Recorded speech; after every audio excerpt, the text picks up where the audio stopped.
On behalf of the League of Women Voters of Oak Park and River Forest, we are really glad that you're here for our presentation on how to run for local office, going from voter to candidate. My name is Beverly Tuck, and I am a co-president of the League of Women Voters. You know, one of the things I think that most of you know is that the League is nonpartisan. That means that we do not support or oppose any political candidate or party, or individual, any political party or candidate. But we are political. Our goals are to empower voters and defend democracy. And we do that in a number of ways, but you know, it includes advocating for fair elections, voting rights, and a transparent and accountable government. And that's the things that we have been traditionally known for. We feel that we are in troubled times currently, and that our government is experiencing a constitutional crisis, and that our democratic institutions are in trouble. So now more than ever, we need engaged voters to be out there with the public. The League also encourages individuals running for local boards in your communities, and that's why we wanted to put this presentation on today. It's important at the local government level because what the local boards do is they affect people's everyday lives, and they help support democracy from the ground up. And that's essentially what we're hoping that maybe some of you will get engaged in your communities. With that, I don't want to spend all day talking here. I do want to thank, on behalf of the League, our presenters and our panelists. We really appreciate you, you know, because we don't give out $1,000 honorariums, and so we're really happy that you're here. But also, before I wrap it up and introduce our moderator, who will introduce the rest of the program, is to thank the committee that really worked all summer to put this together.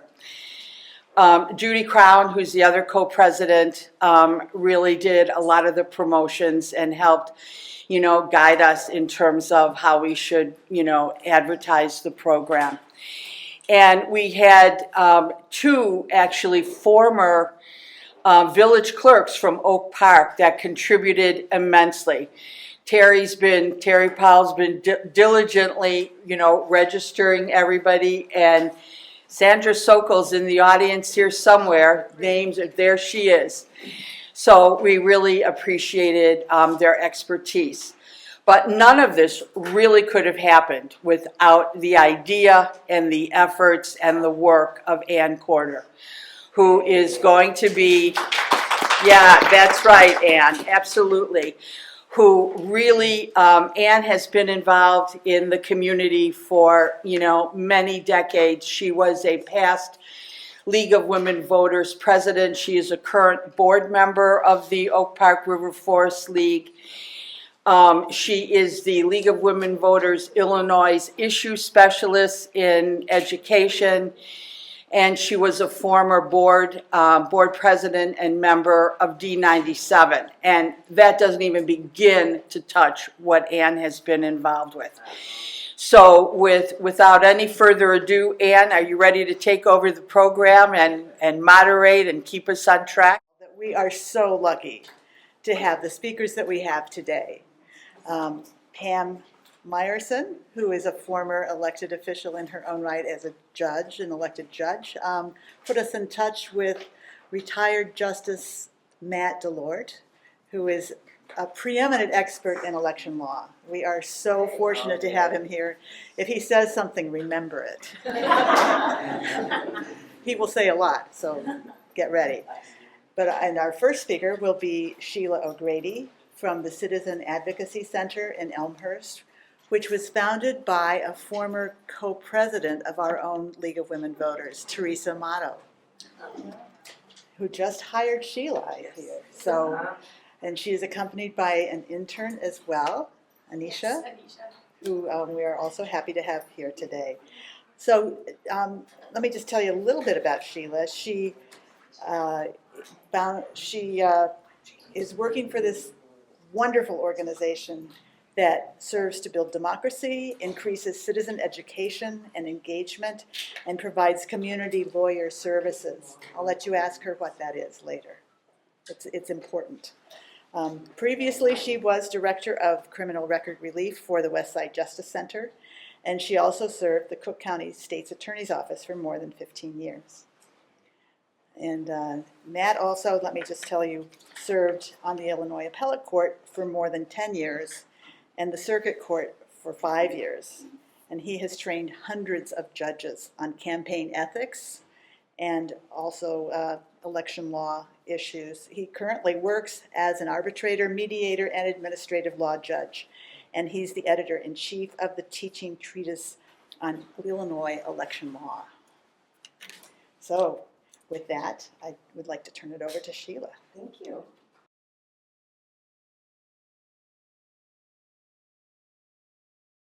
A little bit more about Anisha, who's here with me. Every summer, the Citizen Advocacy Center is host to a class of summer interns, and Anisha is going to be a junior at Harvard University, and she did a lot of the research for this presentation. She is also an expert on the Voting Rights Act, so if you have questions about that, she is happy to talk about them. She didn't know I was going to put her on the spot like that, so I apologize. So I'm going to be talking about how to run for local office, some general eligibility requirements, some general things to consider, and then for the next municipal election, which is in April of 2027, I'm going to talk about the various offices that are open in these municipalities, the general description of those, and overall campaign strategies, etc. And then Justice DeLort will talk in detail about the petitions. So in general, there are some eligibility requirements for running for local office. The eligibility requirements are going to very greatly differ depending on what office you're running for and where. However, there is some that is universal. One is that you must meet the residency requirements. You must have lived in the municipality or the district for which you are running for at least 1 year prior to the election. You must be at least 18 years old, and you must be a U.S. citizen. In order to serve as a village trustee or mayor, you must not have any felony convictions or convictions for any infamous crime, bribery, or perjury. It is not a requirement to run, but in order to be sworn in, you may need to settle any outstanding debts or fines with the municipality. This issue came up very recently in Joliet.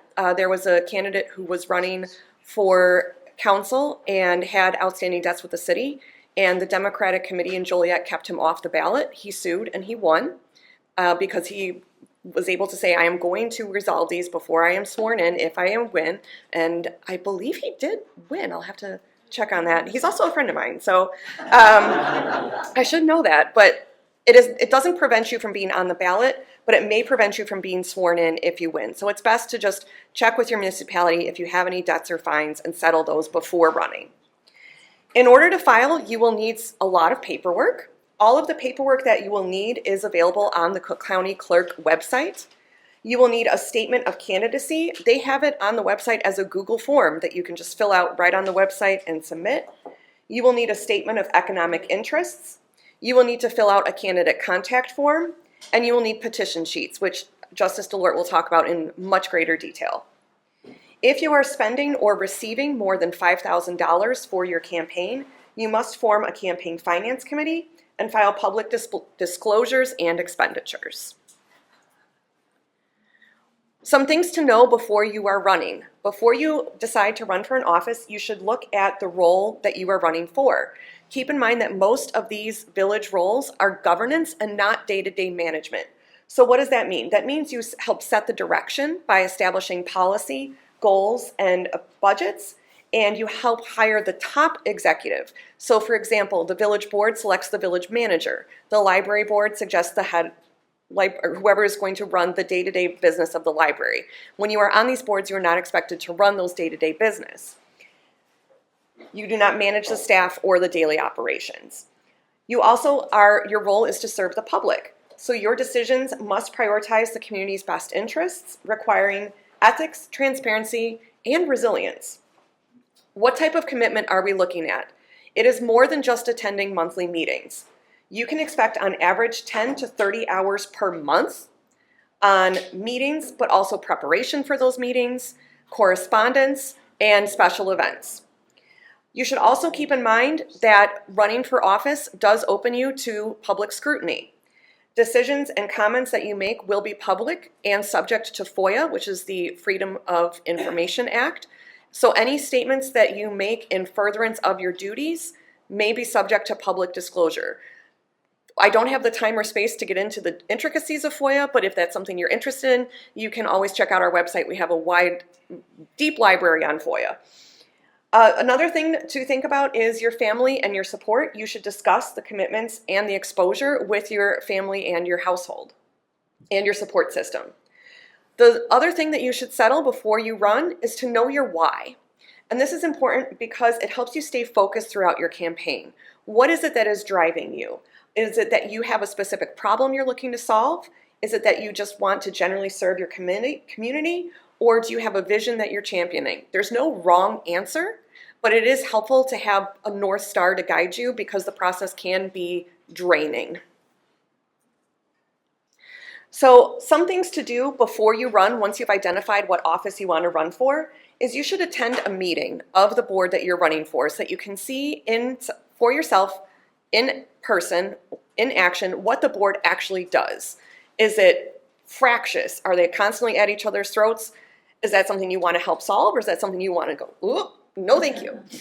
And just the general day-to-day, how the meetings are run so that you understand what the expectations are. You should also talk to a current board member, and they can also tell you these are the pitfalls, these are the bonuses, these are the things that you can watch out for, and these are the things that you can enjoy. Talk to the staff. If you're running for the library board, talk to the librarians. If you're running for the school board, talk to the teachers, talk to the parents. Get an idea of what the people who work or regularly interact with this board want from their representative. You should also research the rules. Every district, every position is going to have bylaws. You should familiarize yourself with those before running. Look at a couple recent meeting minutes. What sort of topics have been coming up in these meetings? Some resources that you will want to bookmark and save is the Cook County Clerk's Office. It has all of the official forms and the deadlines. You also will want to look at the Illinois State Board of Election candidate guides. It is currently for the 2026 election, so if you're running for the 2027 election, it should get updated after the general election in November. Speaking of deadlines, these are also going to change every year and depending on the position. So once you've identified the position that you want to run for, you should research what these deadlines are, mark them on your calendar in big red squares. The day that petition circulation begins, that is the day that you can start collecting signatures from registered voters.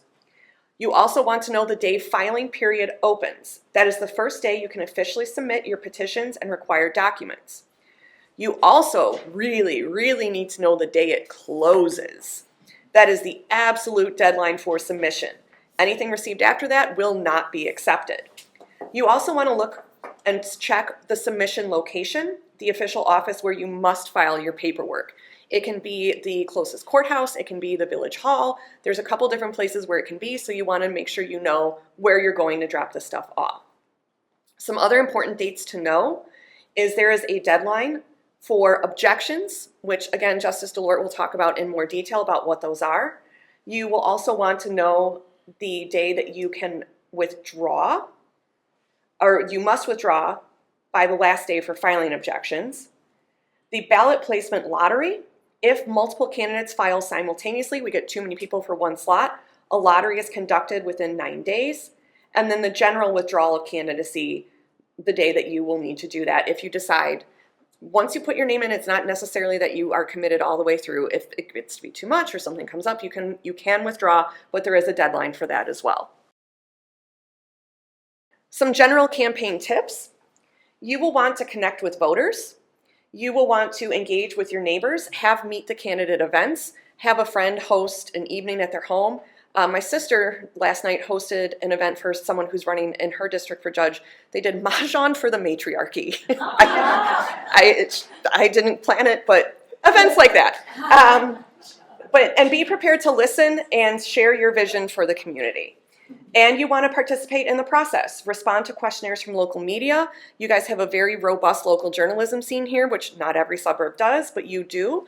So you'll want to talk with anyone who reaches out to you and attend forums organized by groups such as the League of Women Voters. Another thing to keep in mind, funding and accessibility. This does not necessarily have to be an expensive process. Illinois law does allow the use of campaign funds for a variety of things, including childcare expenses incurred while campaigning or serving. Fundraising. Be prepared to ask for financial support. If you are not comfortable asking people for money, you probably are going to have a hard time. Make sure you familiarize yourself with the campaign disclosure requirements on the Illinois State Board of Elections website. So, what are the local offices for Oak Park and the surrounding suburbs in 2027 that we can run for? The village trustee or commissioner, it's pretty much the same position, just has a slightly different title depending on the suburb. For Oak Park, River Forest, Melrose Park, and Forest Park. In Forest Park, the position of mayor is also up for election. The Park District Board of Commissioners is up for election in Oak Park, River Forest, Berwyn, Melrose Park, and Forest Park. The Library Board of Trustees, Oak Park, River Forest, Melrose Park. There are two different Board of Educations, elementary and high school. In elementary, we have Oak Park, River Forest, Berwyn, Melrose, and Forest Park. Same for the high school Board of Education. There's also a Community College Board of Trustees that has positions open for Triton Community College and Morton Community College. There is a wonderful tool on the county clerk website for the directory of elected officials. You select either by your address or by the position, and it tells you who's currently holding that position and when it's up for re-election. So some of them will say 2027, some will say 2029 or whatever. So if you're wondering, wait, when do I get to get rid of this mayor? Not saying that that's this. That's just, I live in Orland Park and we had an issue. So, yeah, yeah. So it was something that I had to look up myself. But so anyway, Community College, Directory of Elected Officials on the Cook County Clerk website is a great resource. So what is a village trustee? Their duties are policy setting, budget oversight, overseeing the village manager, land use and zoning, and generally representing the community. They serve a 4-year term, and there is an Illinois state statute that also goes into great detail about the duties and requirements, and I have that reference here. For any statute, you can look at them on the Illinois General Assembly website. All statutes are available to be searched by, you can browse or you can search and find the relevant statute that way. For Park District Commissioner, that's in Oak Park, River Forest, Berwyn, and Melrose Park. Their duties are also adopt policies and make decision, budget oversight, long-range plans and capital projects plan, and their term is also for 4 years. The Illinois Park District Code is at 70 ILCS 1205. There is also, I have a link to the source there is a brochure that was put out by the Commission of Park Districts in general about serving on a park district board, so that is also a good resource. Library trustee, that is up in Oak Park, River Forest, and Melrose Park. Their general duties are determining library policies, hiring the library administrator, overseeing the budget, both securing adequate funds and approving expenditures, providing and maintaining adequate facilities, ensure a representative selection of library materials, and promoting the use of the library in the public.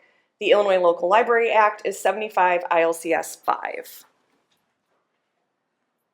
Board of Education. There are several different school districts that have positions open. Oak Park District 97 has the president position open and 3 board members. River Forest District 90 has vice president, secretary, and 1 board member. The Berwyn North District 98 is 3 board members. Berwyn South District 100 is 4 board members. Melrose Park District 89, the president and 3 board members, and also Forest Park District 91 has positions available. The statute is 105 ILCS 5/10 for school boards, both elementary and high school. In high school, Oak Park River Forest has 3 board member positions, Morton High School has president, vice president, and 1 board member, and Proviso Township is 3 board members. For both boards of education, both elementary and high school, your general duties are again setting policy and goals, overseeing compliance, developing the budget, hiring and overseeing the superintendent, contract management with the teachers union, and representing the school board in the community, interacting with the parents and the students, and understanding the issues that the school board is facing. And finally, the Community College Board of Trustees. You'll notice a lot of these duties overlap. Pretty much every public position is governance, policy oversight, budget, strategic direction. The Community College Board of Trustees is personally responsible for hiring and overseeing the college president and financial and legal oversight. And the statute for that is 110 ILCS 805-3. So that's just an overview of the generic requirements and some of the specific duties of these positions. For more information, you can always visit our website, citizenadvocacycenter.org, or our phone number is 630-833-4080. We have a wide variety of additional resources on government oversight and accountability and transparency. The Freedom of Information Act, the Open Meetings Act, the Voting Rights Act, all sorts of material on our website, or you can always give us a call. And with that, I will turn it over to Justice DeLort to talk more about the petition requirements. As was mentioned, I was a judge for about 18 years, and I am still a licensed attorney, but I am not here to be your attorney. All right? I'm not giving you legal advice, so everything I say is not legal advice I'm giving to you. All right? It's just war stories, more or less, and a repeat of what I used to train the judges about. Okay, I want to talk about 2 things. One is campaign finance, and the second thing is nomination papers, which sometimes are called petitions. All right. Beginning with campaign finance, Illinois has a very robust process for keeping track of who donates to campaigns and how campaign money is spent. And the good thing about this half of my presentation is that the Illinois, first of all, everything is through the Illinois State Board of Elections on that end. All right, there's no funneling it out to the villages or the community colleges. If you have a campaign fund, you're filing with the Illinois State Board of Elections. They have a very extravagant website with all the forms, got the big thick guides, videos you can watch on how to comply with all of the statutory regulations regarding campaign finance in this state. Big mistake people who run for office is they don't take advantage of that. They just think, oh, I'm going to go to Target and buy all the office supplies and all the things for my campaign. I'll just pay for it myself and no problem. No, that's a campaign contribution to yourself. You've got to keep track of it.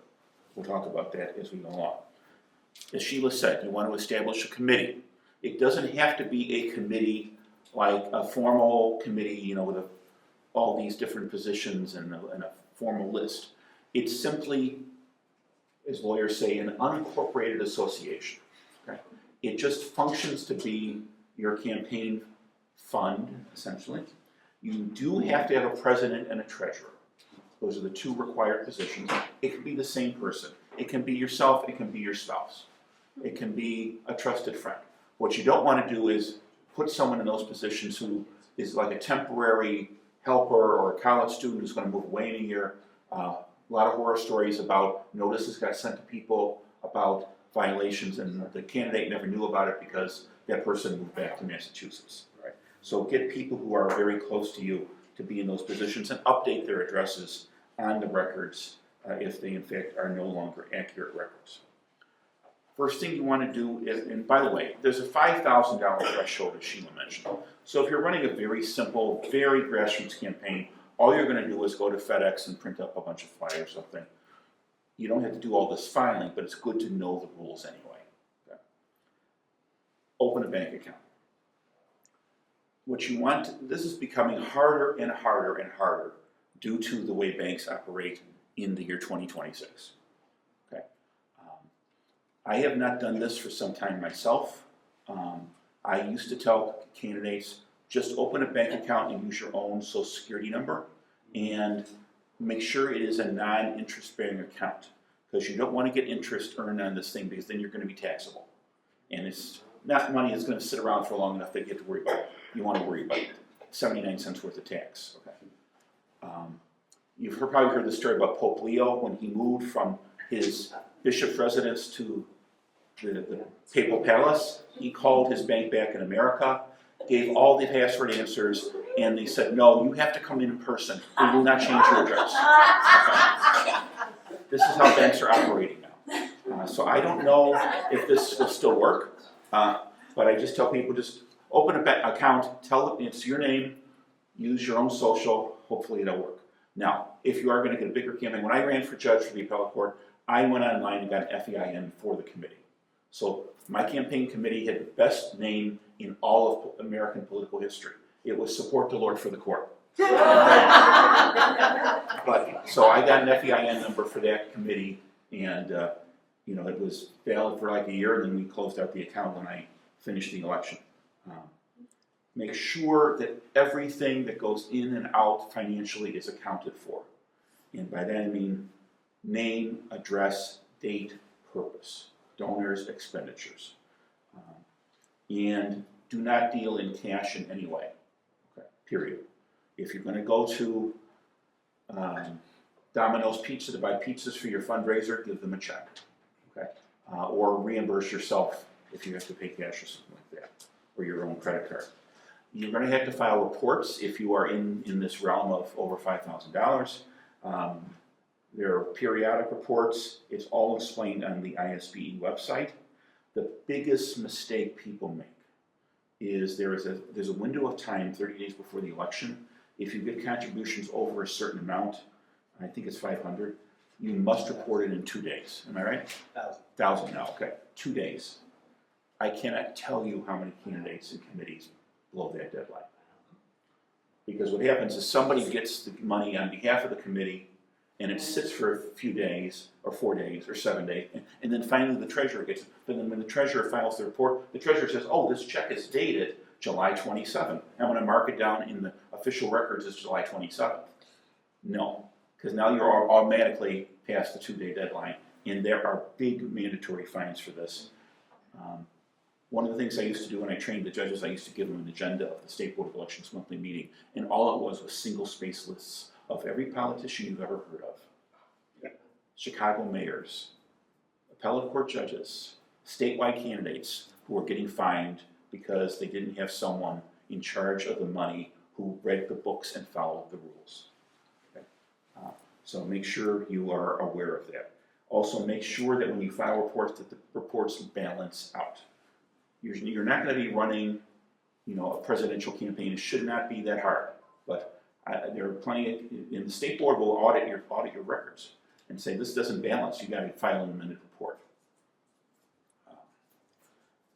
When you are done running, when either you win, you lose. The election happens, you win, you lose. If it is your intent to not run again anytime soon, close out the committee. There's a way to do it with the forms. You mark it as a final report. That final report has to balance out to 0. So you have to spend everything you have in the fund, and you have to get rid of all the loans. So you have to either pay off the loans or forgive the loans. When I ran for judge, I had loaned my own campaign some money. I ended up with less money than I had loaned the committee. I decided not to raise money to fill that gap because it would look bad. Okay, so I just forgave my own loan. But a lot of people get loans from their parents. Amazing number of candidates get loans from parents, family members. You have to resolve that somehow, and that means getting a piece of paper saying, I forgive the loan. Okay. I even did a piece of paper myself saying, I forgive my own loan, and kept it in the file.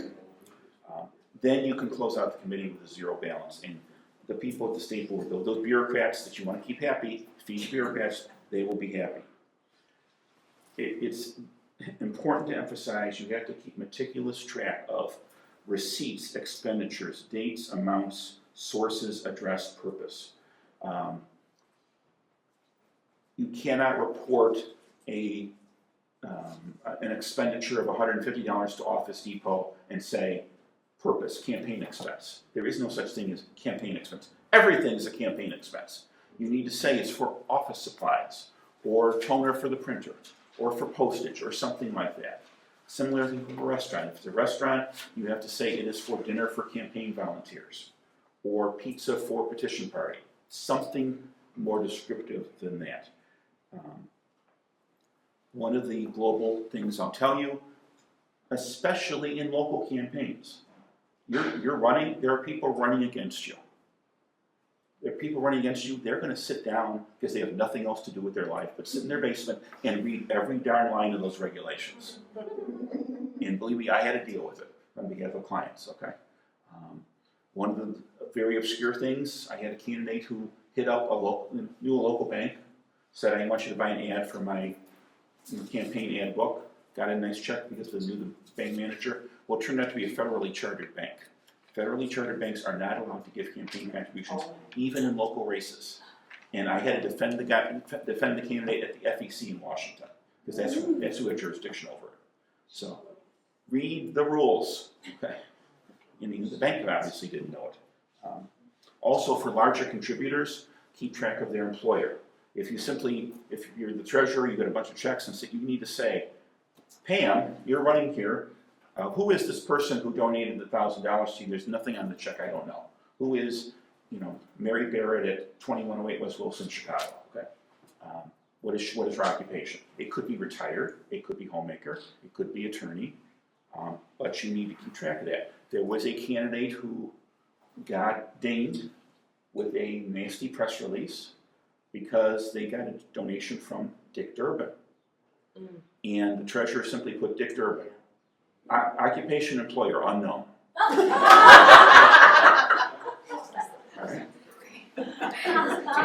So, be aware that a lot of what goes on in that world is simply to get a press release in the local press and embarrass people for not being meticulous. If we can't trust them with a $5,000 committee, why should we trust them with a multi-million-dollar community college budget? Okay. Enough said about all that. Now I'm going to talk about, by the way, all the filing in this realm is electronic. They have software, you download the software, and the state board has several people on staff who do nothing all day but answer questions. They're terrific. So when in doubt, ask them. Things like, if I do a credit card, if I pay with a credit card, but then pay the credit card, but then they pay Office Depot, how do I report? They'll answer all that for you because they deal with it every day. Okay? And all that filing is done electronically. Now, nomination papers. Sheila talked a lot about that, but let me talk about some of the perils and the foibles. Okay? Again, the Illinois State Board of Elections has terrific guides online. They are very detailed, and sometimes it helps to read them more than once, but the most important thing is to get someone involved in your campaign who's done it before, who's been through the cauldron of an objection to somebody's nomination papers, okay, the crucible, all right? Because you'd be amazed how many things people do innocently that end up being problematic. Talk about some of those. And I think the county clerk has them as well. These are fill-in-the-blank forms. They are multi-purpose forms for many different offices. If you have a doubt about how to fill them out, ask someone. All right. First thing, when you talk about school boards, elementary, high school, community colleges, those are 6-year terms. It could very well be in 2027 that Oak Park River Forest High School will have not only several positions for a 6-year term, but somebody may have left the board.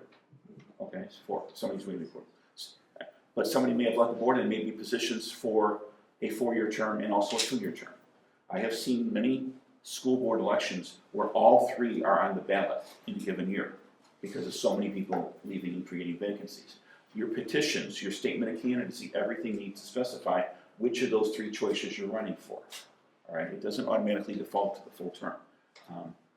It just is good to be very careful about that. And that's one of the choices on the state board form. It has full term, parentheses, To fill vacancy blank years, parentheses. I cannot tell you how many people just gloss right over that. And the idea is, although they don't give you an instruction, is you're supposed to cross one of those out. And they might even say circle one. But I always tell clients, cross it out and circle the other one. And fill in the right number of years if it's a lower number of years than the full term. Because otherwise, how do they know what you're running for? Where to put you on the ballot? Those are all three separate parts of the ballot. And I think the 2027 guide is probably already out by now, because the petitions are on the street already for the February 27th primary in Chicago. So it is probably out already. Here's what you file. The first thing is what really, really messes people up. It's called a Statement of Economic Interests. Okay? It is a form that operates in a different universe than everything else you're going to file. Okay? It is a form required by the Illinois Constitution. The purpose of the form is for you to reveal to the world if you have contracts with the government you're running for. So if you happen to own the school bus company that buses all the kids for Oak Park River Forest High School, you need to put that down on your economic interest statement, so that the world will know that there's a potential conflict here. That form is filed with the county clerk, as opposed to wherever your nomination papers are filed. So you file that separately. Okay.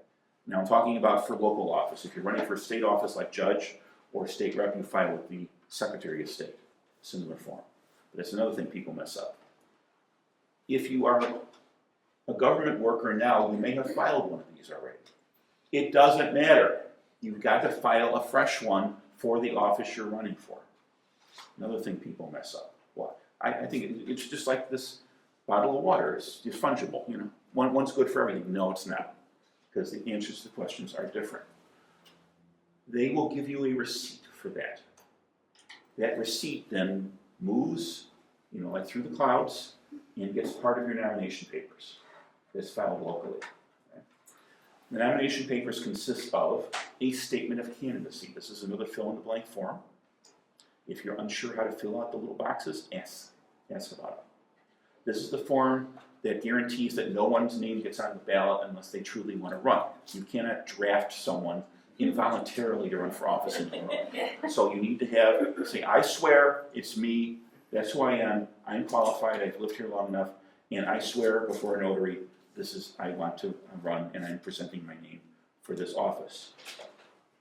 A year and a half ago, I was sitting out in Maywood as a public member of the electoral board, and we had a very apparently locally prominent candidate who we knocked off the ballot because he didn't sign his statement of candidacy. Filled it out but forgot to sign it. And that's a fatal error, okay? Second thing is a loyalty oath, which goes back to literally the McCarthy era, which we all learned in school. That is now an optional form, but it says you're not a communist. Now, most candidates will still file that because they don't want to be accused of being a communist. But it's optional. Okay. Okay. Or maybe they do want to say it. Okay. Depends on who you're. Now, petitions. This is the form. It has a heading that says, we are the undersigned voters. We petition so-and-so who lives at this address, run for this office, this length of term, and if there's a political party involved, it specifies that. That's the top. Middle is all the signatures of the voters. The bottom is what we call the circulator's affidavit. First thing people mess up is have one master original of the petition sheet blank. Do not fill in 50 different ones as you go along. Get one master, fill out the top with all the absolutely precise, correct information, and then photocopy that. Okay. I can't tell you how many candidates, well, sheets 12 through 18, they didn't put the term. In sheets 22 through 26, they left out the district. Okay? Make sure you're working from one perfect original. Secondly, and all the papers should be the same size as well. Getting signatures of voters. You want to go to people who are registered voters in your district. Right? It may happen you end up people who are not registered out of the district, but if you exercise some level of care, you should be able to minimize those. Also, make sure that you are aware of how many signatures are required. I think for school offices, it's still 50 signatures. For village, it's a percentage, and the village clerk usually publishes that. But get 2 or 3 times the minimum, depending on how careful you are in getting the signatures, especially when you're dealing with small districts, because you may have a boundary issue. If you go to the Target store, well, guess what? 3/4 of the shoppers at the Target store don't live in Oak Park River Forest School District. They're in Melrose Park School District, or in the Proviso School District, or they're somewhere else. And you're just, this is great, I got 100 signatures. Well, 25 of them are good, and 75 are bad. And if somebody challenges you, those are all gonna go out. The person should be instructed courteously to sign the petition in the same manner as they're registered to vote. That doesn't necessarily mean middle initials, but it means cursive usually, if they sign their name is cursive on their registration card. Some people want to print because they want to be legible.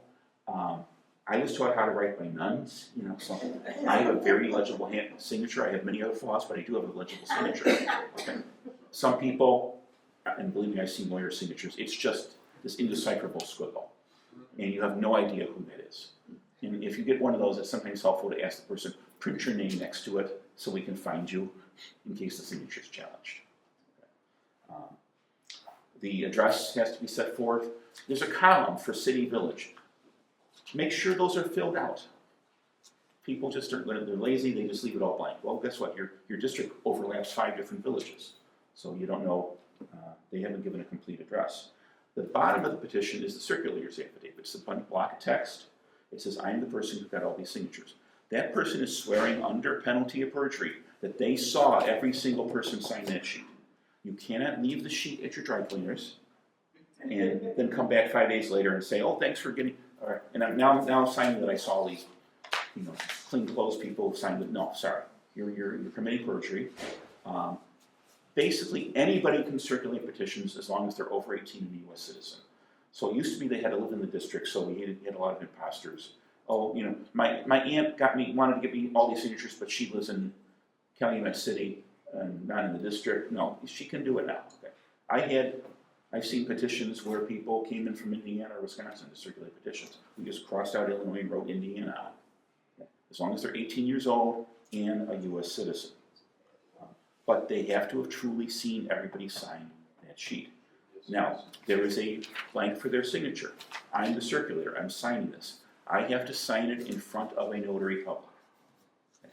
You don't just sign a bunch of sheets and then give it to someone, and then someone then takes it to a notary to get notarized. That is an invalid notarization.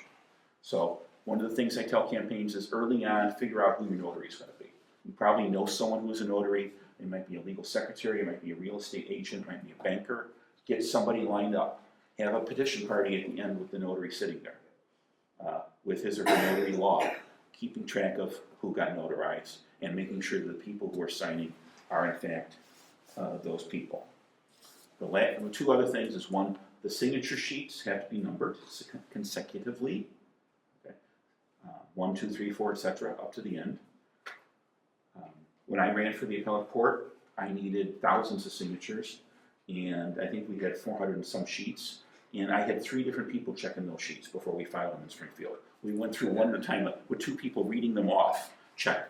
212, check. 213, check, to make sure we did not miss numbers and we were not out of consecutive order. The other thing is the petitions had to be bound securely at the top edge in book form. What does that mean?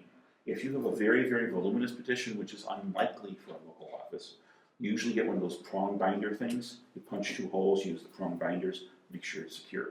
Sometimes if it's a huge petition, they use, what are those things called? The ties, the self-locking ties that you buy at a hardware store. Okay. Sometimes I've seen them use carriage bolts. Okay. But easy thing, if you're running for school board and you've got 6 sheets or something, or 20 sheets, just use a very good stapler all the way across the top so that they're secure and nothing falls out when you shake it or jostle it. Okay. Don't use one of those black alligator clips like this, because that can slip off and it can be removed and people can switch sheets. It needs to be, basically you need to puncture the pages So there's a secure binding there. Also, before you file it, take a picture of it, a photograph of how it is bound. So, because what's going to happen is somebody's going to make photocopies of those, and they're going to have to unbind it. And then someone's going to say, oh, these weren't bound when they were filed. Well, guess what? I have a picture, a time-dated picture, showing how it was 30 seconds before I filed it with the clerk's file stamp. And maybe even take a picture of every sheet while it's filed there. Now, what's going to happen is within about a week after all the findings are done, is the deadline for objections. And this is a process unique to Illinois and New York. I don't think any other states have it. But somebody can come in, they're going to get photocopies of petitions, and they're going to try to throw you off the ballot. And they're going to say, well, they didn't fill out the forms correctly, they didn't have an economic interest statement, 80% of the signatures are out of the district, whatever the case may be. They file objections. Right? And this is where they usually get a lawyer. And you'll get served with notice of a very quick hearing, but in front of an electoral board. Right? If you're running for school board office, elementary, high school, it's before the Cook County Electoral Board downtown. I'm one of the hearing officers who actually hears those cases. If it's before a community college, there's a community college electoral board, which is some of the sitting trustees usually.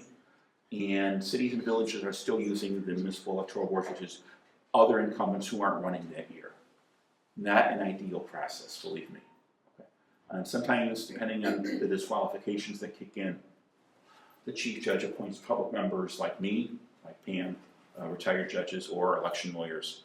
And there's a season that all goes on, and we get calls from the office saying, would you please go out to Sauk Village, that kind of thing, or wherever to be a public member on this board. And that process runs its course. It's a standard administrative hearing. You really want to have a lawyer who knows what he or she is doing, who's done this before in that process, and hopefully you'll be fine at the end. But it's something you want to avoid if all possible. So make sure, if your petitions are good, that you've done all the rules ahead of time, and you're going to be immune from objections. So get lots of extra signatures. If the law says 50, file 200. And make sure ahead of time that you've got at least 50 good ones in there, where you know who the circulator is, you know who the notary is, you know how they got the signatures. I could talk from till nightfall about crazy things that have happened. People circulating the odd numbers versus the even numbers, and somebody took one side of the street, somebody took the other, but then they kept switching the sheets, and then they interviewed the voters and said, no, it was a man who circulated this at my door. Well, it was a woman who signed the circulator. All right, stop with the shortcuts, people. Okay? Come to events like this, and you know how to do it correctly. Right? One circulator, one sheet in front of the notary, and that's really the key to the whole process. So that's sort of the nuts and bolts of that petitioning process. And I think Sheila and I are ready for questions, unless you've got something else on the agenda. Yeah. Thanks very much.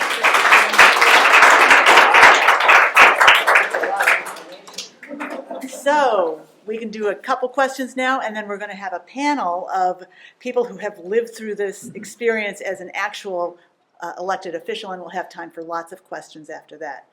What do you think? Should we hold questions until the panel, or do you want to ask them right away? What does he prefer?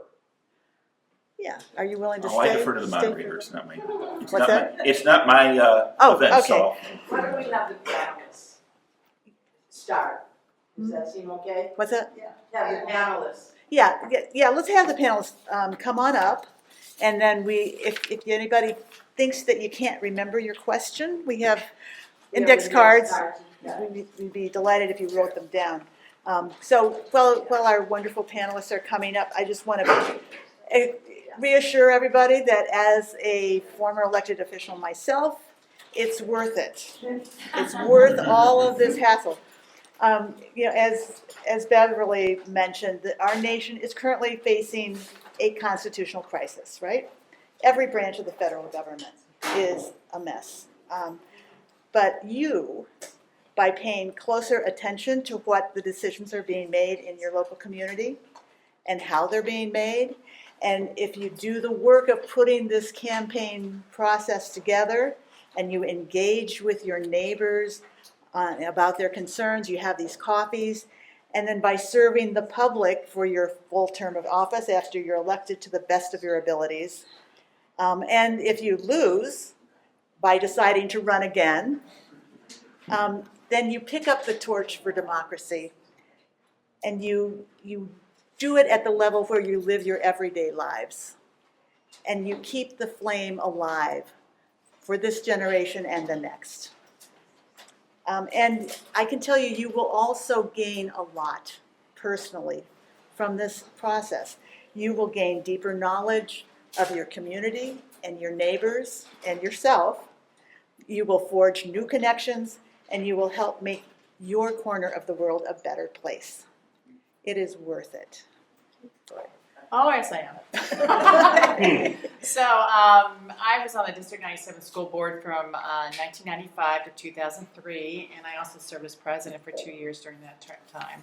And this is a plug for the League of Women Voters, because at the time I was very interested in academic achievement, was worried that our schools were not as as aggressive or as that academic achievement was as strong as it could be in the District 97 schools. So we did a year-long study at the League, and I really suggest that when you're thinking about running for a board, try to have some experience learning about what's going on in that district. And because we interviewed all districts around, we got a really good understanding of what some of the key issues were in education at that point, and also what was going on in District 97. And then, and Ann and I were on that committee together, and then we presented to the District 97 school board, and a particular board member at that time, who remained nameless, who was actually a very nice guy, but I think he was a little frustrated by our presentation. And so he said publicly that the report was as important as a pimple on an elephant's butt. So Ann and I left that meeting and we walked outside and we're like, we're going to run for school board. I mean, just forget it. So be careful what you say publicly. That would be my advice on that. But I think the main reason, one, we were ticked off by that, but also we were really interested in sort of trying to be on the school board and try to make education for all children as competitive and as challenging as it could be, and yet make sure that the diversity of the school district, that we supported those kids who were struggling. And I was the executive director of the Infant Welfare Children's Clinic, and I saw that a lot of the children that came to the clinic were the ones who were really struggling in the school. So I was particularly interested in how to support the early childhood education, those early years for the kids coming into school. And so that was really my focus for running. All right. I started on the village board in 2009. But early on, when I moved to Oak Park, Sandra Sokol lived on my block and asked me many, many times to, be on a committee, do something. And I finally said, okay, I'll give you a committee that meets once a week for an hour. That was my first mistake. There is no such thing. I learned that very quickly. But I did, and from there, I was asked to be on a different commission that met much more often, and I was on that commission for 9 years. That was the Plan Commission, which is a very contentious, very public position. And then I ran for trustee, probably because so many people asked me. I don't know that I would have done it on my own. But it was a path there. And I did a lot of policy work in my work life, so I think I had a set of skills that were relevant to the job, policy work, running meetings, leading meetings, being in meetings, being collaborative, that seemed to be a good fit. It wasn't that there was an issue that drove me, it was a process. And it was driven by the people around me who I grew to know doing this kind of work, and wanting to respect their faith in me. And they're seeing something in me that they thought would be a good fit for this job before I saw it in myself. And I can't tell you how happy I am that I did that. And first of all, I met so many people who are in this room, and I'm so happy to see them today. But the process brought me such joy, such absolute joy. And it was hard, it was contentious, but it was a way to learn something about yourself that you can't learn in any other way. That you're on public display, open for public criticism, and you have to learn how to think about what you say and how you say it and how you're going to stand up for what it is you really think is right, even when everybody around you disagrees with you. So for me, those were important life lessons that I learned a lot about. And then I learned so much about what it takes to run a village. I didn't know, for example, that there's a way to measure alleys and decide which alleys get replaced in a year. And so you may think you have the crappiest alley in Oak Park. There's one worse than yours, and that's the one that's getting repaved. And for me, I think that's really interesting to know. There's a logic to how the village spends money. There's a process. There's a way of understanding what it takes to make a village work. That was really interesting to me and something I really enjoyed learning about. Hi, everybody. I'm Thomas Garrett. I'm a bit of a numbers nerd, and so I tend to be happiest behind multiple screens, spreadsheets. I wasn't born this way, but I was acculturated into it very early by accountants who were family members, and they love to go to the racetrack. But I started actually in undergrad at Northern. I was first elected to the DeKalb County Board maybe 3 weeks after my 21st birthday. Oh my gosh. So it wasn't that bad. But the process of running in 1990, okay, I just dated myself. There's a little more involved, but it's not much more involved now than it was then. A couple of more legal steps, but for the most part, it's kind of like baseball, right? Little League.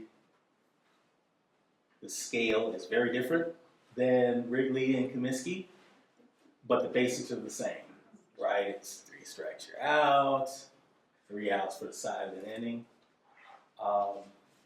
And my concern at 21 was not that much different than my concern at 37 when I decided to run for Triton after I came back from Iraq, which is making sure that there's enough money for the entity, for the organization to be able to do the things the community wants it to do. And that requires choices. Not necessarily the easiest choices, not necessarily choices that everybody will agree with, even after the decision is made, but choices that, as an individual, I can go back to DeKalb and I can see a road that I made sure was built that wasn't there when I was there. I am not benefiting from it, but I know that the community is benefiting from it. When to the judge's point about 6-year terms, when I was elected at Triton, first thing that happened was, as I was campaigning, people in Oak Park, not exclusively, but in a peculiar way, didn't seem to have a strong attachment to Triton. There was a lot of, as I was campaigning, because it's on the same cycle with the village, with the park district, with the schools, but that's not ours. That's not. That's their thing. That's not our thing. Really? Have you seen your tax bill? It kind of is your thing. And so the first thing that I did when I went to Triton was I went to the chairman, I went to the board, and said, a lot of folks were expressing a concern about how money is being spent. Now, I can personally say I think those concerns are unfounded, but I can't just, I need something to kind of back that up with. And I think the best thing to back that up with is a committee exclusively devoted, and doesn't have to exist year-round, but a committee exclusively devoted to reviewing these kinds of audit issues, an audit committee.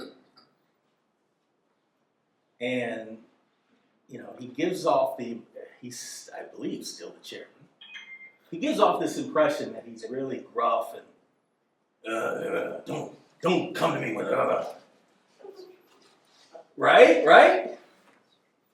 As soon as I said that to him, he said, that's a great idea. Let's do it. So you never know. You could be the good idea fairy that now all of a sudden, so I retired from the Navy, and we have a saying that Navy stands for never again volunteer yourself. and so you sometimes don't want to be careful when making these kinds of choices, but in the end, I think you will do the neighborhood, you'll do the community a great service just by stepping up and offering your ideas, ideas that maybe no one's thought about or that hadn't been considered. Even if you don't win, good ideas somehow have a way of sticking around. So you may end up hearing it coming out of somebody else's mouth. I said that. But I would worry less about whether you as an individual get elected, and more, hey, what is your North Star? What is the thing that really drives you?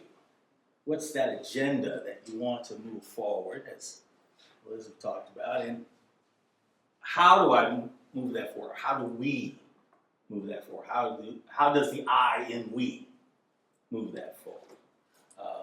That's, I think, enough That's great. for me. Yeah. If there's people in this room today who think, I don't think I want to run, but I'd like to help somebody run, do you have any suggestions for them on how they could start to get involved in the process?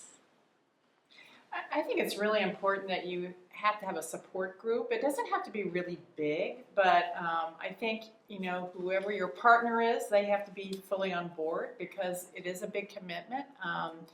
But I just want to emphasize, though, I think I felt I gained so much more out of it than I gave.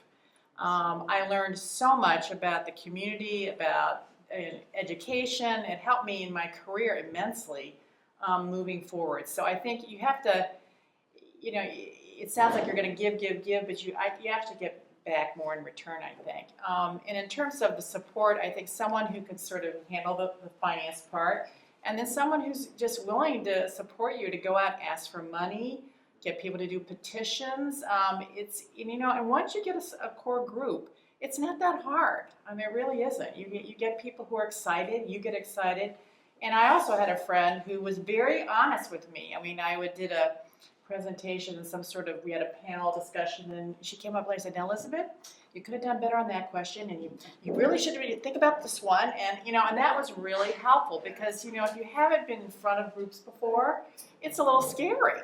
You think like, am I being coherent? Can I, talk a coherent sentence for people? And so that to have a support group that sort of walks you through it for the first time is really, really helpful, I think. Yeah, I think so too. I think it's essential. And when I ran, there was the Village Manager Association, which no longer exists, but it was that. You had fake forums where you had to practice. They handled all the money raising. They divvied up the tasks so that you could really focus on the ones that you had to do. Sounds like a party. It was, and it was. We didn't have that at District 97. That's true.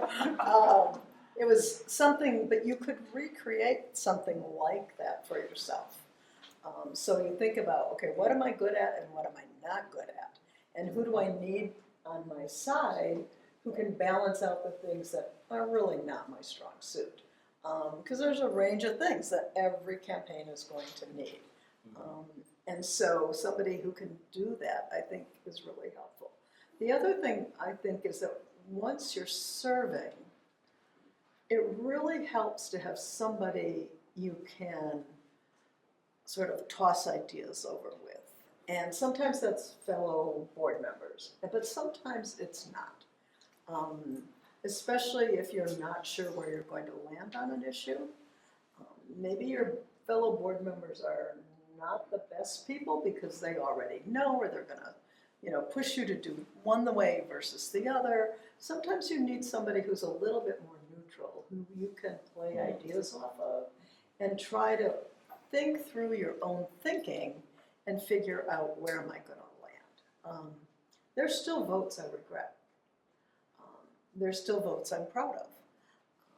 And they're probably not the votes people think they are.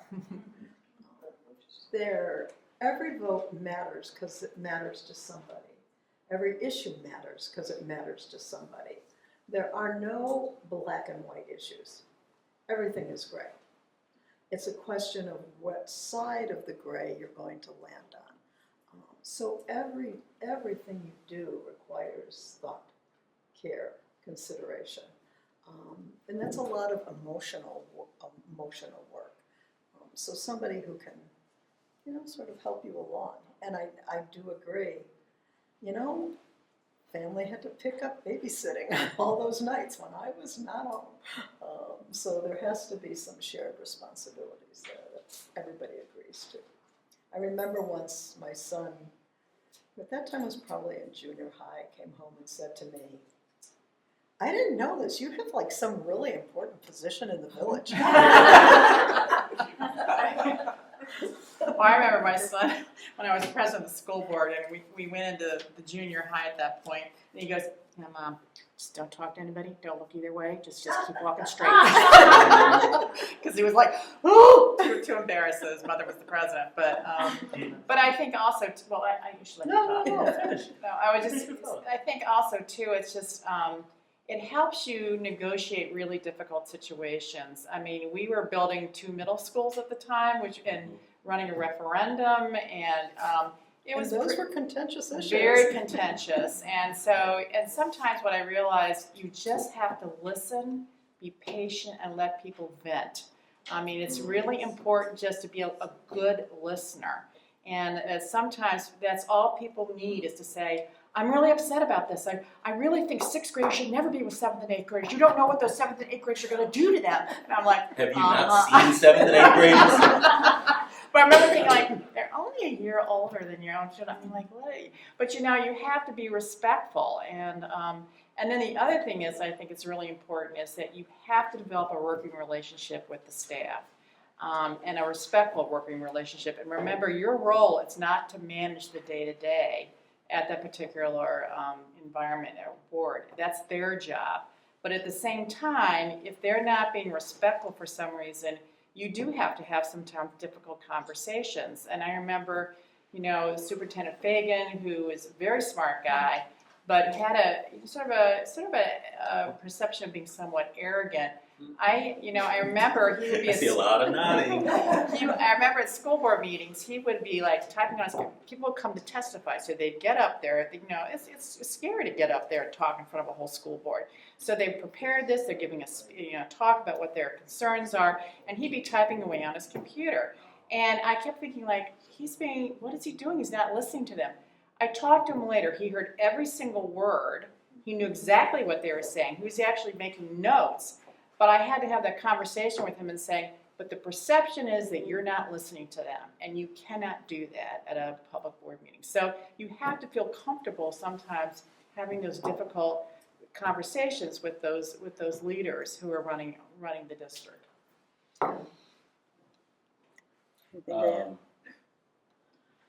Wait, question? So just, in case people don't want to jump in the water themselves, what else can they do to help What else can you do? the process? There's plenty to do. There's plenty to help. There will be multiple people that agree with you on one issue. There'll be multiples of people that agree with you on multiples of issues. There will be people who won't agree with you on an issue, but what's the saying? They like the cut of your jib. They like your confidence. They like how you have a certain vision, and they'll go with you with that. They trust that. Maybe not because in the end, you don't know how Colette or Elizabeth is going to vote on a zoning issue in 2 years. You have no idea.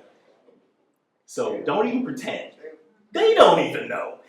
Nobody knows what will be presented to them at that point in time. What you do, what you can glean through the process, I think what's important for candidates to be able to express, just as important for voters to try to pull out. Judges have it the hardest because voters want to know, okay, how are you going to vote? How are you going to decide this case or that case? We can't talk about that. But what they can talk about is, what is their philosophy? How do they think through a decision?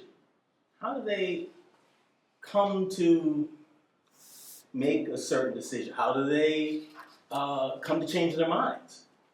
That's even more important because that tells you, when you understand the process of how a person thinks about an issue, now I'm locked in. Now I know exactly what Sandra's going to do in 2 years' time on X issue. I know exactly what's going to happen because I know how she thinks about these kinds of things. And so coming together on the Book of Faces in your various groups and listening to each other and talking through with each other, how do you think about these kinds of things? For me, I think that's probably the best way as both a voter and as someone in the process of getting someone elected or getting a group of people elected, whether you're in that group that's actually with the name on the ballot or you're helping out on the campaign. Working through those kinds of things, for me at least, I think are most helpful than trying to pin somebody down on a vote that happened 6 months ago or 2 years ago. It's not coming back up. That happened already. Okay, the next thing. Okay, so that was fabulous. I'd like to have a round of applause for Yeah. that. And then if Sheila and Matt would like to join us, we can take questions from the audience. And I'd like to also acknowledge how many folks in this room have served in public office. We have these special name tags with gold around the edges. And so, as you look around the room, you can see folks, in addition to the panelists, who have got some experience that you might want to share. Yeah, and if I could just add for the benefit of the group, you know, one of the things that has been talked about is the candidate forums, getting out there, speaking, you know, speaking articulately. I'd like to recognize that Peggy Kell is here from the league, who is the person that does all of our candidate forums. And just by way of the amount of work that happens in these consolidated elections, in 2025, Peggy did 10 candidate forums in 5 different municipalities. Most of you know, especially in Oak Park River Forest, that kind of COVID taught us a lesson. It's that more people show up on Zoom, you know, than in person, but then they're always posted on our website. But she also did a live candidate forum in Elmwood Park. So I think in terms of, Peggy, if you want to say anything, like any tips like that you've noticed, should the candidates be more prepared, speak slower, or what? I mean, what kinds of things have you seen that you might be able to share with the group? I have 2 things that I want to say. Number one, Judge Lord said you need to be with that petition. Be with that petition, that whoever's signing the petition, carrying it around, be with that petition. Because when I ran for my 3rd term on the park board, we got knocked off the ballot because our ballots were contested, and 2 of the people that were passing my petition just put it at a block party, and somebody must have saw it and then challenged it, and both myself and Catherine Dean at the time got knocked off, because we didn't have to get a huge amount of signatures, but whatever we got, we didn't get enough. Number 2, the question I have to always ask is, so we have 3 school board candidates, 3 openings for District 97. Can you sign 3 petitions? That's always a great question. I think the answer to that is yes, Okay, but you can't sign 4. correct. I mean, you can only sign the number of openings that there are, because some people get a little afraid of that and say, well, no, I signed one already. And if you tell them, no, you can sign another one, you can sign as many openings, that's something good to know, because there may be 2 candidates that you do like. Is that exclusive for nonpartisan elections? I think it is. What's the rule on cross-party? Well, there's a lot of different variations on this question, okay? Something that happened this week is this was the first, a couple of days ago was the first day to circulate for Chicago aldermen, which is a nonpartisan office. And there were several aldermen who made a big splash that they went out, you know, almost at the stroke of midnight, to get as many signatures as possible and lock them in and get them notarized, because for that, it's one position. And so the first signature counts, the other ones don't. So the incumbents who were very savvy went out very quickly and got hundreds and hundreds of signatures through an organized effort. Okay.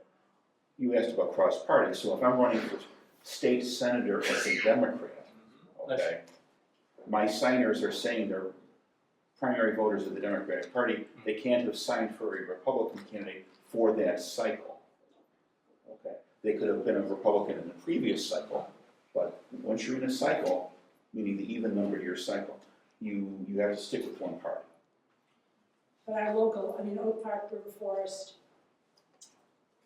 Oak Park is part of, I don't want to say partisan, but Oak Park and River Forest are non-partisan.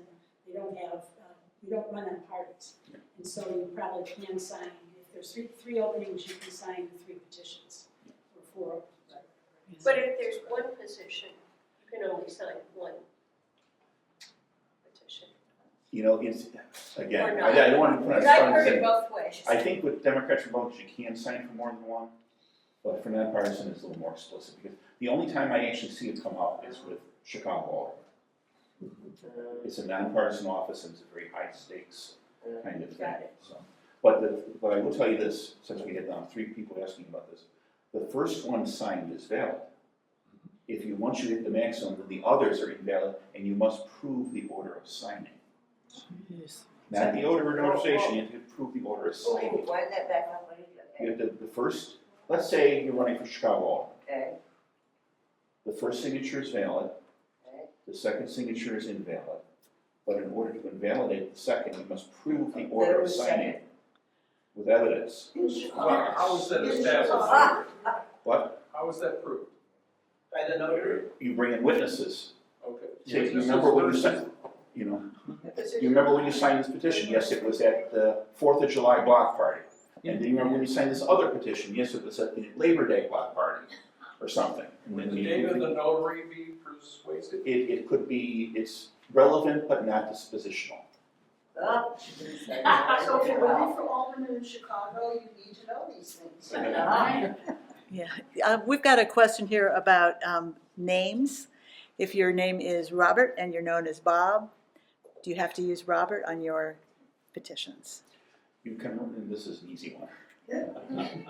You can run under any name by which you're commonly known, as far as the first name, okay?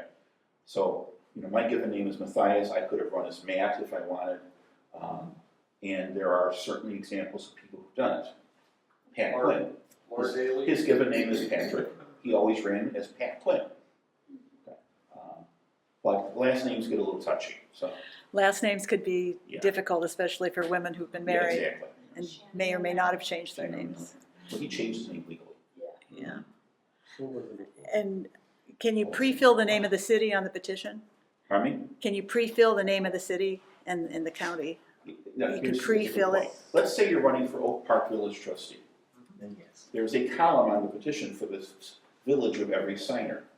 You could go ahead in the county, you could pre-print that on your master original so that it's gonna be foolproof. You don't have to worry about ditto marks or people saying OP or OKP or O or any, you know, it's all pre-typed in. Now, if you're running for Triton College, it's not gonna work. Well, Yeah. what about the ditto marks and the abbreviations? Commonly used abbreviations, I think per the law, are okay.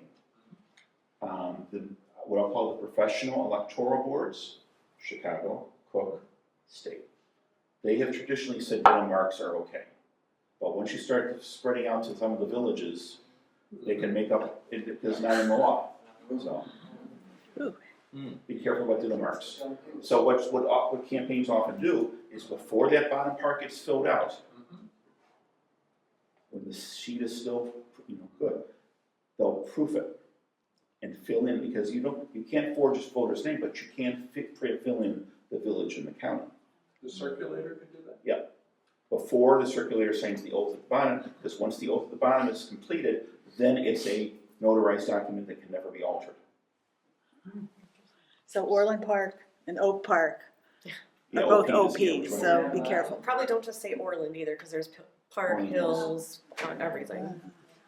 And how do you get a printout of registered voters? I know you get it from the county clerk, that's the source. And I've The got, original source. it used to be a counter you could get them at, and I assume it's still the same thing. Like a big. Yeah, the poll sheet. It's a big poll sheet, individual. There are services that you can pay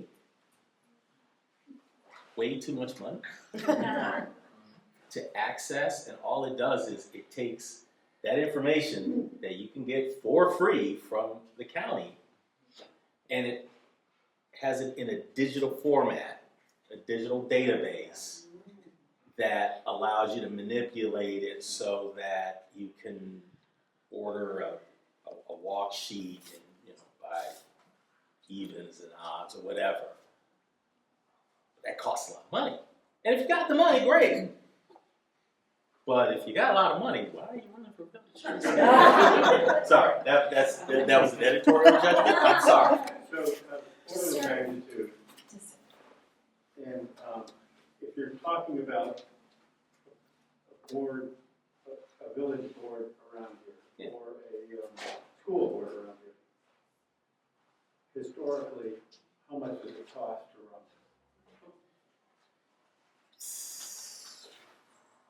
I can tell you how much I spent. I want to say, 5,000 to 10,000, or 100,000 to 150,000. Oh, no. Well, no. Right, no, I don't mean to put you on the spot. No. Just say. I know that historically, running for board, trustee, and some costs were split. So if you had a pizza party for a slate, you're splitting your cost among your other trustees. That could easily be $5,000 per person. Currently, I know the last elections were closer to 50, if not over. 50? 50. Oh, For village the village judge president, here. village president. Pardon? I think that was village president. That was village president. Right. Okay, And because those people aren't worth that. no, I mean, no local election should cost that. And I know in the last round for trustees, there were people who ran for very little money and won. So I don't know that spending all of that money was necessarily a good investment. You have to think about what the money is being. You have to see what it's being spent for. Right, what's the, and I think this also gets lost in like big elections. You're trying to get your name in front of as many voters as possible, right? And so, well, you can knock on as many doors as you can, or as many doors as your needs will let up. You can get your name in mailboxes, as many mailboxes you can buy stamps for and buy printing for, or radio, television, Facebook, ads. So those are all different media to get in front of voters' faces. But, I mean, I spent 13,000 when I ran for village trustee. That got me 8th place. So, part of it is going to depend on what are you selling, right? What are you saying that people want to hear or don't want to hear? And are you getting that feedback right? How are you getting there? And I think that gets back to what you said before, where if there is a big issue that voters are going to align with one way or the other, that issue drives an election. And so that can also cost a lot more money because you're fighting a specific thing. It's also, I think, a terrible idea. Nobody should ever vote for anybody ever For one issue. on one issue, ever. For all the reasons that you said, you don't know what issues are going to come down the line that you might care about more than the issue that is in front of you that you don't even know of, and that's going to be more important in the future. And anybody who votes because they're telling you, or runs because they're telling you they're going to vote a certain way, to me has disgraced the process of being on a board. You're basically saying, I don't care who comes before me, I don't care about my fellow trustees. New evidence. I don't care about new evidence. I don't care about learning anything about the process once I've won. I've already made up my mind. And that's somebody you don't want on a board, any kind of board, ever. I totally agree with that because I was on a board once with a person who was a one-issue candidate, and they became really counterproductive in terms of getting things done. And I think that particular person didn't end up having a lot of sway on the board anyway. But I really think in terms of getting your name out there, I mean, I agree. I don't think you need to spend a ton of money. I think a lot of it is get involved in organizations, or if you're running for school board, get involved with the PTO. If you're a trustee, get on a commission so that you have some background so you can say, I understand these issues because I've had experience being on the PTO. I know what some of the issues are in schools now in terms of fundraising and issues in, whatever the issues are in your school at that point, because oftentimes they can go throughout all the different schools. I mean, a lot of the PTOs have very similar issues. So I think that's how to get your name out. I mean, when I started out, they were just starting to put signs up and you bought ads in the paper and things like that, but it wasn't overly expensive. So I think it's changed a little bit, but I think you could still, you don't have to be rich to run for a local office. It's the bottom line. I think it also connects to your communication strategy that is going to carry over for if you win. that these positions can take an enormous amount of time. They'll take as much time as you allow them to take, basically. And so I think if you're thinking about running, one thing I would spend a lot of time doing and talking to other people about is, as I think about how I get my name out, I have to think about how I'm going to respond to the public. What can I promise them? Am I going to respond to every email I get? Am I going to answer every phone call? In how many days am I going to do that? What are the platforms I'm going to use to share information with? And in the trustee's case, you also have a village structure that does those things. So am I speaking on behalf of myself as a trustee, or behalf of the board, or behalf of the village? And how do I make those distinctions clear so that people know what it is I'm actually saying and what I'm promising and what I'm not promising? That can get complicated, and I think if you're not clear about that up front, you can create a big disaster for yourself. Well, and a board has to come to a decision who's the spokesperson. Usually it's the president, but you got to be very careful about who's speaking for the board at that point. So. You know, it's a big shift to go from running a campaign where it's your ideas and it's about you, to sitting on a board of 7 people where you are one of 7 or 5, depending on the board, and you don't have a voice that's independent of the board. The board is making the decisions. And so you need to make that shift once you are seated and keep that always in mind. Yeah, Joanna. I just have maybe a somewhat related question. I attended a program not too long ago that was hosted by She Should Run, which is a national organization that does a lot of research on women running for office. I think that a lot of the content was really probably focused on more statewide positions as opposed to hyper-local. And one of the things that came up that was really diminishing women's interest in running is the contentiousness of the political atmosphere, and, so for me at least, somewhat surprising, the women's personal sense of safety serving in a public office. And I'm interested in what that looks like in a local arena. I think it's a big deal, actually. And the first really contentious issue for me was when I was on the Plan Commission and the professional building for the hospital for Rush was being built. And the neighbors didn't want it. And it was very, very, very contentious. It was the first tall building in Oak Park. And there was a lot of feedback. And one night I came home from a meeting and there was a bag with something in it on my steps. And I was anxious. It was an award from my son's soccer game. My anxiety was misled, but it was there.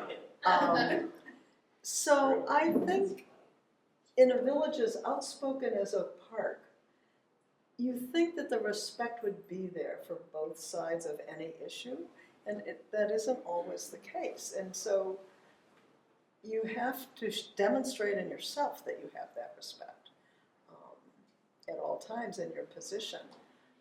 But you are speaking out. You are voting. You have a public record. It is something to think through. And did I experience sexism as a trustee? 100%. Absolutely. Everybody would be called on and it would be like, oh, Colette, do you have anything to add? Not once, consistently. That was the norm. And this was, so, you're talking, my first position on the board was 2009. So, and I was on for 9 years, that gets us to 2018, that's not that long ago. The presidents were all male, and it was real. It was real. And so for me, I mean, I'm a social worker. All social workers are women. It's a women-dominated field. We run everything. For me, it was a big change, and I had to figure out, how do I make my voice heard at this table? Because nobody's inviting me to talk. You know, I have to say, I did not experience that District 97. Did you, Ann, did you feel that way? Well, we often had women as presidents, Yeah. which made a difference. Yeah. I will say, in terms of the public safety, that is a very valid concern. And unfortunately, there's nothing that we can guarantee or promise. We live in dangerous times overall. What I will say about the contentious issue is, this is purely from personal experience. I serve on a board of a community arts organization, and the board was notorious for infighting and backbiting and sniping and no one wanted to run. I ran because I said, I want to change this culture. And the only way you are going to change that culture is by being a part of it. And so if you step back and say, oh, all these candidates, they do the mudslinging and they take things personally, then you need a candidate who's not going to do that to change the culture. And the best way to make things less contentious is to dive in and to set the standard and to be the example, in my personal experience. I'm not a woman, obviously. But when I was elected in DeKalb, and I told you a bit of a numbers geek, I noticed previous 3 years, the salaries of the countywide electeds, the treasurer, the clerk, circuit clerk, they were, the sheriff, they were all the same. And then the year I got elected, all of a sudden, the treasurer and the county clerk were making less. And I asked at a board meeting, how dare I, 21-year-old, why are the women being paid less? So I offer that to say that there's a place for men to speak up when they see it. Don't let it pass. You know it's not a good thing. Say something. You see something, say something. Is that the... So What was their answer?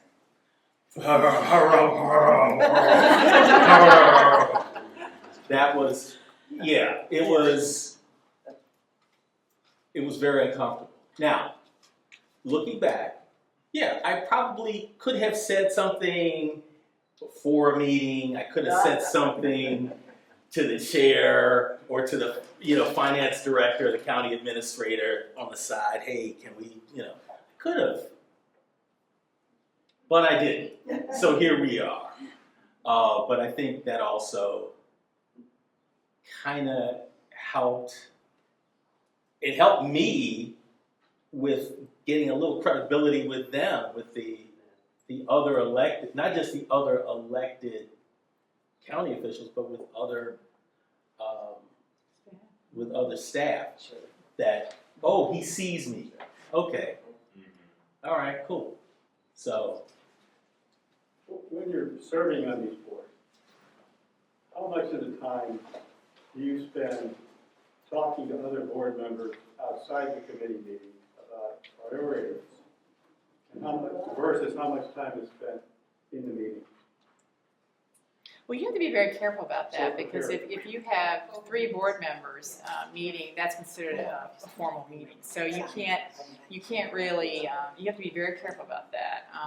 Now, of course, you run into a board member, and Ann and I were friends, and so, we would talk about, issues and stuff. But you just have to be careful about sort of forming a group and then talking together, because you don't want to, do anything about violating the Open Meetings Act. That would be bad.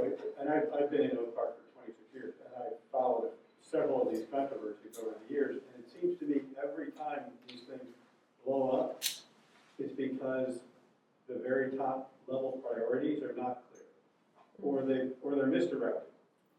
You know, where you think, well, we've got to improve the school, so we've got to spend hundreds of millions of dollars on buildings instead of improving the way people teach or improving the technology, right? Those kinds of fundamental priorities belong to the board, don't they?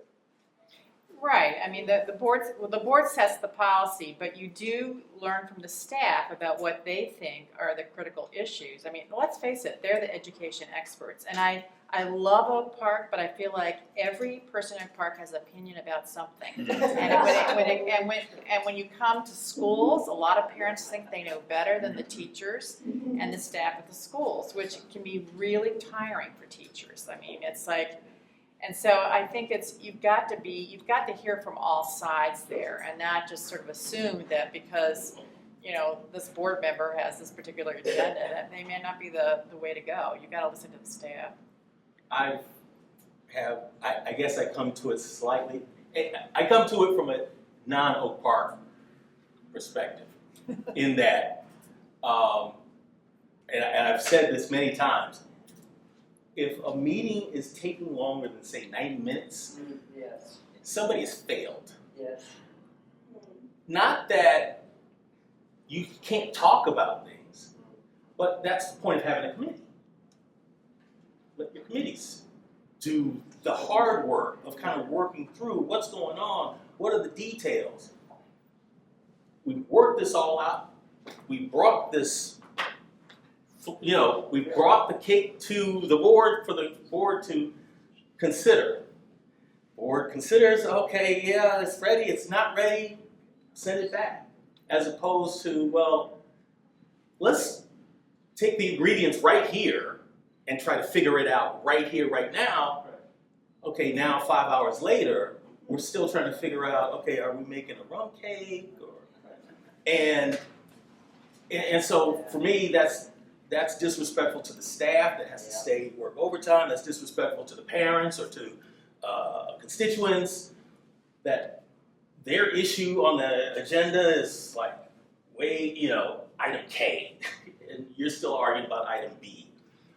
So for me, but then again, that's based on my experiences, that the boards that I served on, we tried to do everything we could to work out a lot of those kinks, not out of public view, but just in a place that's a little more conducive for that.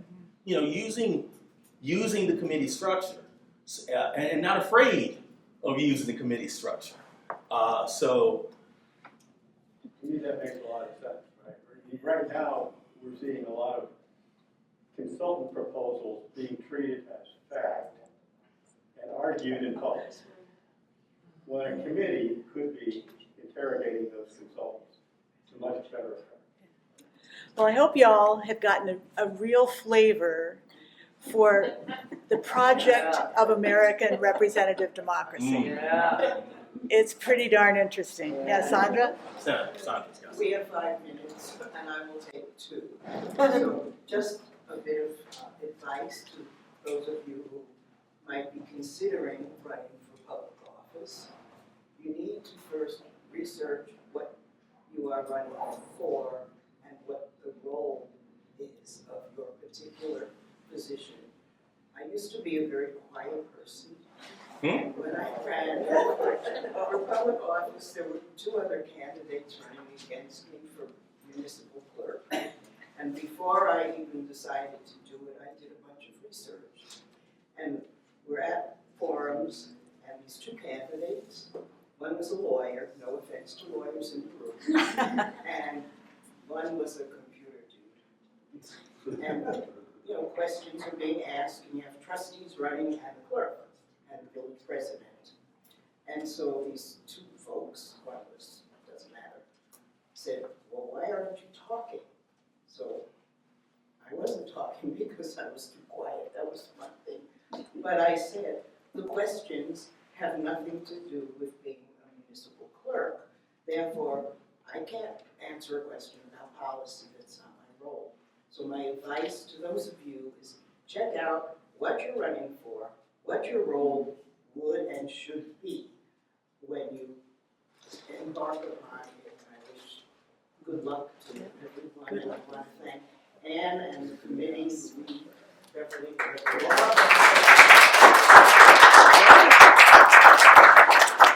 So the League of Women Voters has additional resources for you that will be posted on our website. And we have QR codes on the back of the cards here, which you can easily use to access those resources. Peggy's going to post them momentarily. And thank you all for coming. It's thank been you. great. You can tell that when I was school board president, our meetings went on too long. So I apologize for that tonight. But it's been a delightful gathering. I think I've learned a lot. So thank you so much. Yes.